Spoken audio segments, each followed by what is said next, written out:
लखनऊ से आई चंद्रशेखर आजाद की तस्वीरों ने मचाया हड़कंप। हर तस्वीर दे रही 100 जवाब।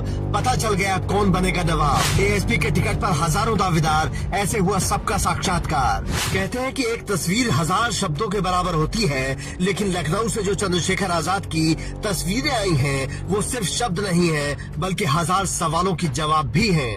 कैसे, वो समझाएंगे और अंदर की तस्वीरें भी आपको दिखाएंगे। लेकिन उससे पहले समझिए कि आजाद समाज पार्टी का टिकट पाने के लिए जो दावेदार लखनऊ में पहुंचे थे, उन्होंने क्या गजब रिकॉर्ड बना दिया है। क्योंकि 403 विधानसभा सीटों पर 1200 से ज्यादा दावेदारों ने अपना बायोडाटा दिया है और इंटरव्यू में भाग लिया है। सबसे ज्यादा दावेदार बिजनौर से सामने आए हैं और दूसरे नंबर पर मुजफ्फरनगर जिले से आवेदन मिले हैं। ये अपने आप में एक रिकॉर्ड है, क्योंकि आज तक किसी पार्टी ने इस तरीके से अपने उम्मीदवारों की स्क्रीनिंग नहीं की थी और शायद किसी दूसरी पार्टी के टिकट के लिए इस तरह से लोग इंटरव्यू देंगे भी नहीं। क्योंकि हमारे देश में, खासकर उत्तर प्रदेश में, राजनीति को दबंगों का खेल कहा जाता है और कोई दबंग अपने आप को किसी से नीचा नहीं दिखाना चाहता। लेकिन आजाद समाज पार्टी का टिकट पाने के लिए लोग लाइन में लगे। 4 दिन तक लखनऊ में मैराथन इंटरव्यू चले, जहां चंद्रशेखर आजाद ने हर किसी को 25,000 एक्टिव कार्यकर्ता पार्टी से जोड़ने के लिए कह दिया। जिसका मतलब हुआ कि अगर एक सीट पर किसी एक नेता ने भी 25,000 कार्यकर्ता जोड़े तो 1 करोड़ से ज्यादा नए मेंबर आजाद समाज पार्टी से जुड़ जाएंगे। अब आते हैं उन तस्वीरों पर जो लखनऊ से निकल कर आई हैं, क्योंकि तस्वीरें हमेशा बहुत कुछ ऐसा कह देती हैं जो लोग जुबान से नहीं कह पाते हैं। पहली तस्वीर देखिए, जिसमें चंद्रशेखर आजाद के सामने 2 टिकट के दावेदार बैठे हैं। उनकी साइड में सबसे पहले प्रदेश अध्यक्ष सत्यपाल चौधरी हैं, फिर राष्ट्रीय महासचिव रविंद्र भाटी हैं और सबके हाथ में आपको कॉपी पेन नजर आएगा। मतलब हर नेता नोट्स बना रहा है। इसका मतलब क्या है? इसका मतलब ये है कि जो कुछ लखनऊ में हुआ वो औपचारिकता नहीं थी।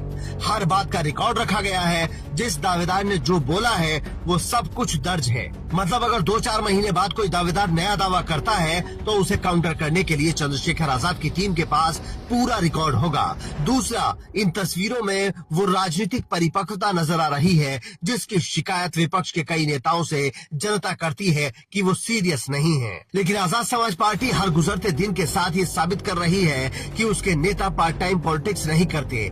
जिस पार्टी का राष्ट्रीय अध्यक्ष लगातार जनता के बीच रहता हो और हर दिन चुनावी मोड में रहे, तो उस पार्टी के नेताओं को भी कमर की पेटी बांधनी ही पड़ती है। फिर चाहे आंधी आए या तूफान रास्ता रोके, हर हाल में वो मंजिल की ओर बढ़ते हैं। लोग कह रहे हैं कि चंद्रशेखर आजाद बीजेपी की तरह एक्टिव हैं और विपक्ष का कोई भी नेता उनकी मेहनत के आगे नहीं टिकता।